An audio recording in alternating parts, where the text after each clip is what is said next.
Bonjour et bienvenue. Vous écoutez On Show, le podcast du Louvre Abu Dhabi qui accompagne votre visite. Je suis Marine Botton et aujourd'hui nous visitons l'exposition de Khalila Wadimna à Jean de La Fontaine, Voyage à travers les fables. Pour cet épisode, j'ai le plaisir d'être accompagnée par Raouda Al-Abdouli, attachée de conservation au Louvre Abu Dhabi. Ensemble, nous allons nous plonger dans l'univers fascinant des fables animalières et leur évolution à travers le temps. Saviez-vous que les fables sont nées en Inde et en Grèce ? Suivez-nous pour en savoir plus et découvrir l'influence de grandes figures comme Ibn al-Muqaffa et Jean de La Fontaine, ainsi que la manière dont ces histoires continuent d'inspirer les artistes d'aujourd'hui. Bonjour Raouda. Merci beaucoup de nous accompagner pour la visite de cette nouvelle exposition de Khalila Wadimna à Jean de La Fontaine, Voyage à travers les fables, qui ouvre ses portes au Louvre Abu Dhabi. Commençons par le début. Qu'allons-nous découvrir dans cette exposition ? Eh bien, cette exposition a été organisée en collaboration avec la BNF et nous y présentons 132 œuvres d'art, incluant des manuscrits, des illustrations, des tableaux. L'exposition porte essentiellement sur les fables animalières. Et donc, les fables sont un genre littéraire dans lequel des animaux parlent comme des humains. Et le but de ces fables est généralement de donner des leçons de vie et d'enseigner des valeurs morales. Et c'est ce que nous allons découvrir à travers cette exposition. Nous nous trouvons dans la salle d'introduction où nous sommes comme accueillis par ce livre gigantesque de 3 mètres de large, n'est-ce pas, à peu près ? Tout à fait. Et nous voyons qu'il est ouvert sur une double page écrite en arabe, je suppose. Oui, l'idée était de faire entrer le visiteur dans l'univers des fables. Et quand on pense aux fables, on pense à un immense livre d'histoire avec des images. Nous avons donc ici une image, une reproduction de l'un des plus anciens manuscrits de l'exposition, ou plutôt l'un des plus anciens manuscrits illustrés de l'exposition. Et au-dessus, nous voyons d'autres illustrations qui y volent et qui sont toutes issues des fables de La Fontaine, de Khalila Wadimna, d'Ésope, etc. L'idée était donc de montrer l'importance des illustrations, car elles servent au lecteur d'aide visuelle pour la lecture. Oui, parce que comme vous le dites, nous parlons de livres d'histoire qui bien sûr sont constitués d'un texte avec une histoire, mais aussi d'illustrations, ce qui nous fait penser aux livres pour enfants. Mais ils ne s'adressent pas uniquement aux enfants, évidemment. Bien entendu, c'est pour tous les âges et nous pouvons tous tirer des leçons de ces fables. Très bien. Entrons dans l'exposition et découvrons la première section. L'exposition est divisée en 3 sections principales, c'est bien ça ?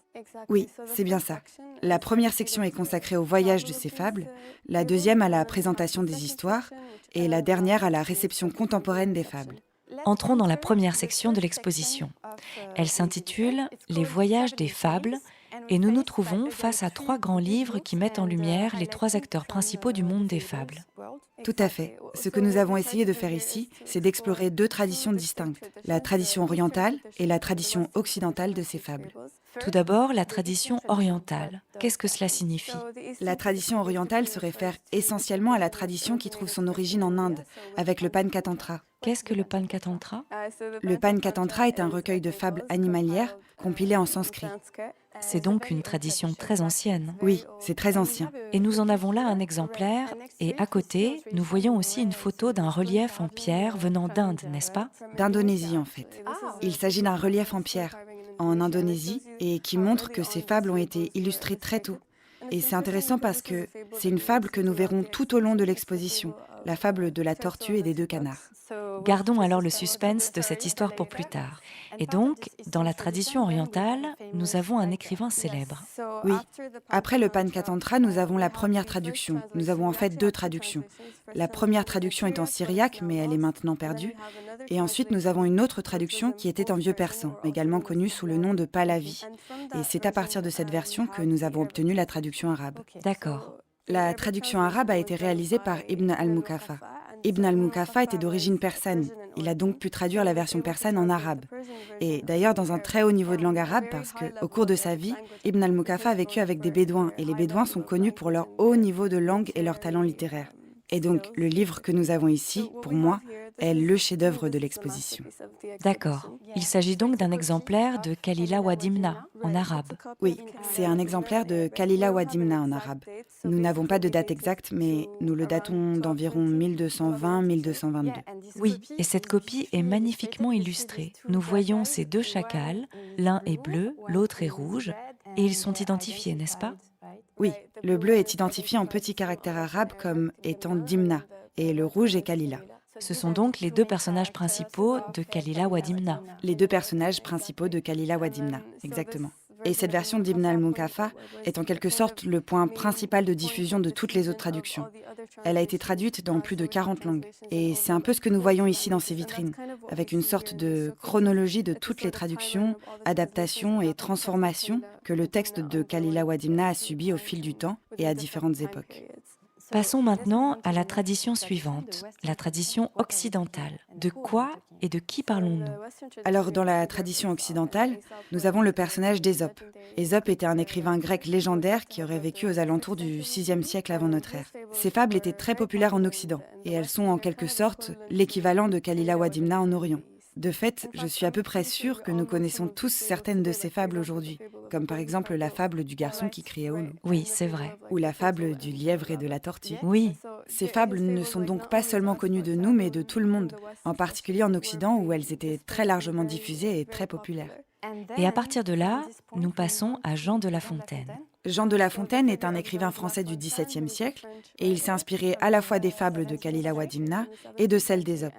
Dans son premier recueil de fables, il s'est inspiré d'Ésope et d'autres figures littéraires, mais il a ensuite publié un deuxième recueil de livres dans lequel il s'est inspiré de sources orientales, y compris par exemple le livre de Kalila wa Dimna.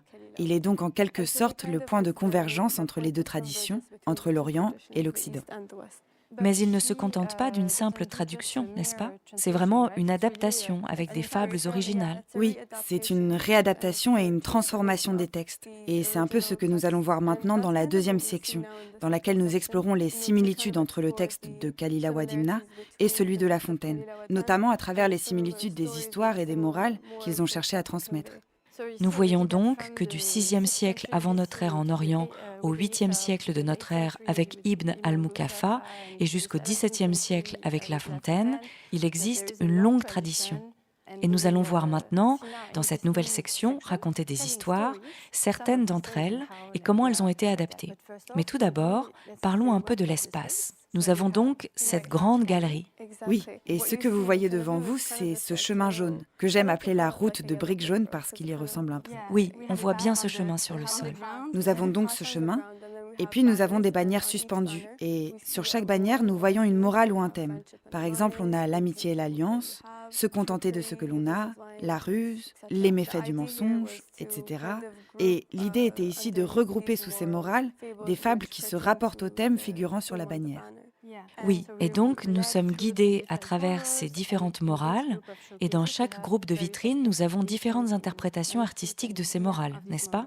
Oui, Peut-être pourrions-nous regarder la première? oui, regardons celle-ci. Ici, nous avons une horloge qui représente la laitière et le pot au lait.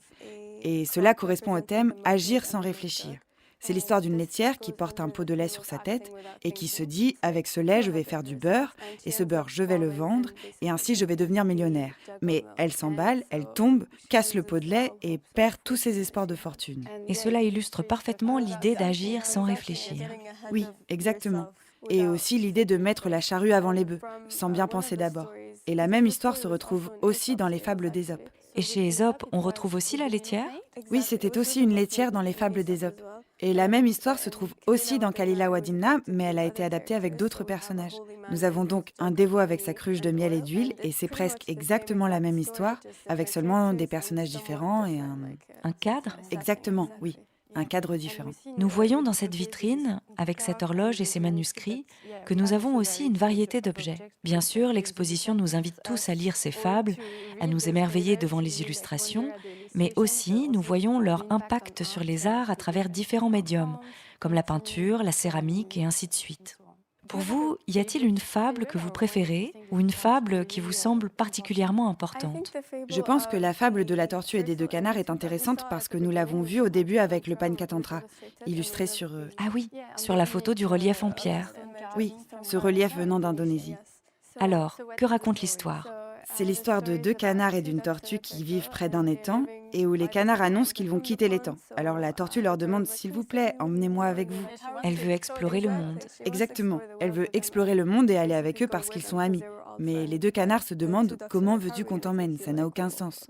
Mais la tortue n'arrête pas de les supplier, alors ils lui disent ok, bon, ce qu'on va faire, c'est qu'on va te donner un bâton. Tu vas mordre le bâton avec ta bouche et tu vas le tenir en serrant très fort. Pendant qu'eux-mêmes tiennent le bâton de chaque côté, c'est ça? Oui, et ils lui disent quoi qu'il arrive, tu n'ouvres pas la bouche. Juste, tiens-toi tranquille et tiens bon. Et ainsi, ils s'envolent avec la tortue mordant le bâton et les deux canards qui en tiennent chacun une des extrémités dans leur bouche. C'est assez amusant parce que nous regardons maintenant deux gravures où nous voyons littéralement les deux canards tenant le bâton et la tortue accrochée par son bec s'envolant dans le ciel. Oui, c'est une illustration d'Oudry. Nous avons d'ailleurs plusieurs illustrations d'Oudry dans l'exposition. Qui est un graveur et dessinateur français. Oui. Et ensuite, que se passe-t-il? Les gens en dessous d'eux commencent évidemment à réagir et ils se demandent mais qu'est-ce que fabrique cette tortue folle avec ses canards? Alors la tortue les entend, elle commence à s'agiter et ouvre sa bouche pour leur répondre.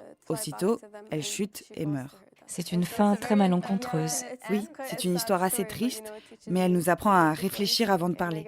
Et encore une fois, à réfléchir avant d'agir. Oui, et d'ailleurs, toutes ces morales font partie d'un genre important de la littérature, en particulier de la littérature orientale, à savoir le miroir des princes. Oui, le miroir des princes était un genre littéraire qui cherchait à enseigner aux futurs souverains et aux futurs princes comment agir et comment se comporter. Et Kalila Wadimna, par exemple, était considéré comme un miroir pour les princes. Mais bien sûr, ce n'est pas seulement pour les princes, et ce n'est pas seulement pour les enfants. Cela fonctionne à la fois pour les enfants et pour les adultes. Oui, cela fonctionne pour les enfants et les adultes. Nous pouvons tous apprendre quelque chose de ces fables.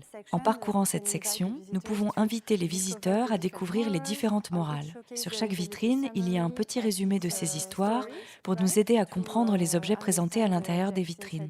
Enfin, la dernière section de l'exposition nous emmène dans le monde contemporain et nous voyons que la tradition perdure et se poursuit jusqu'à aujourd'hui dans l'art contemporain. Cette section s'intitule donc « Les fables aujourd'hui ». Qui sont les artistes présentés ici? Dans cette section, comme vous l'avez expliqué, nous essayons de montrer la réception contemporaine de ces fables. Nous avons par exemple cette œuvre d'une artiste turque qui s'appelle Melis Büyürük. Oui, elle est sur notre droite et elle attire vraiment l'attention parce que faite de ce grand panneau carré couvert de, je ne sais pas, de milliers de petites pièces de porcelaine qui brillent, tout est blanc et or et la surface est entièrement recouverte. Et au milieu de la composition, on voit les figures de Kalila Wadimna. Oui, nous avons comme ces deux têtes de chacal qui émergent de, je ne sais pas, on dirait que ce sont de nombreuses fleurs. Oui, la flore et la faune. Et d'ailleurs, plus vous regardez de près, plus vous en voyez en fait. Vous voyez d'autres figures d'animaux, de fleurs, ainsi que des lèvres humaines. L'artiste a essayé de créer un être vivant tout entier en ajoutant différents éléments que l'on voit dans la nature. Que voyons-nous dans la nature? Des animaux, des fleurs, des humains qui sont représentés par ces lèvres. Cette œuvre fait partie d'une série intitulée Habitat. Et donc c'est bien une sorte d'habitat, une sorte d'œuvre d'art vivante qui respire. Avec toute une myriade de créatures. Et comme vous l'avez dit, plus on se rapproche, plus on voit de détails. Cette pièce est adaptée spécifiquement aux fables de Kalila Wadimna, qui sont elles-mêmes complexes parce qu'il s'agit d'une histoire à l'intérieur d'une histoire à l'intérieur d'une histoire. Oui, il y a donc ces multiples niveaux de récits emboîtés, un peu comme dans Les Mille et une nuits, qui est bien connu, et où il y a cette narratrice qui raconte une histoire, et à l'intérieur de l'histoire, il y en a une autre, etc. Nous pourrions peut-être jeter un coup d'œil aux autres artistes qui ont également interprété Kalila Wadimna, mais à partir du livre lui-même. Nous avons ici quelques artistes qui ont travaillé directement à partir de livres. En effet, de nombreux artistes que vous voyez ici ont été inspirés par les miniatures et les manuscrits, et en fait, certains artistes ont été inspirés par des manuscrits qui sont présents dans cette exposition, de sorte qu'on peut faire le lien entre les deux. Si vous regardez cet artiste ici, par exemple, Asma Bamin, c'est une artiste saoudienne qui s'est inspirée de miniatures. Elle les recrée en quelque sorte, et particulièrement cette miniature ici, qui représente l'histoire du crabe et du héron que nous avons vu tout au début sur le livre à l'entrée. Ah oui, le grand livre dans la salle d'introduction de l'exposition représentait cette illustration. Oui, et elle provient à nouveau du plus ancien manuscrit illustré dont nous avons parlé au début. Nous voyons donc bien comment la tradition se perpétue jusqu'à aujourd'hui et comment elle inspire les artistes contemporains, comme nous venons de le voir. Qu'aimeriez-vous que le visiteur retienne de l'exposition? À la fin de l'exposition, nous invitons les visiteurs à s'asseoir ici et à lire. Nous avons un petit coin lecture avec des livres pour enfants et des livres pour adultes également. Nous avons aussi cet appareil qui est un générateur de fables par intelligence artificielle. Vous choisissez vos propres héros et votre morale, et une fable est générée pour vous. Et vous pouvez l'emporter chez vous à l'aide d'un QR code. Nous pouvons donc lire des œuvres originales, mais aussi créer notre propre fable grâce à ce dispositif d'intelligence artificielle. Merci beaucoup Rauda pour cette visite et nous invitons donc tous les auditeurs à venir visiter l'exposition qui sera visible jusqu'au 21 juillet. Merci. Merci.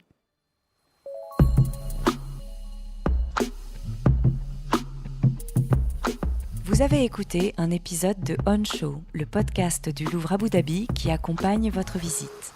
Vous pouvez visiter l'exposition de Khalila Wadimna à Jean de La Fontaine, Voyage à travers les fables, au Louvre Abu Dhabi du 26 mars au 21 juillet 2024.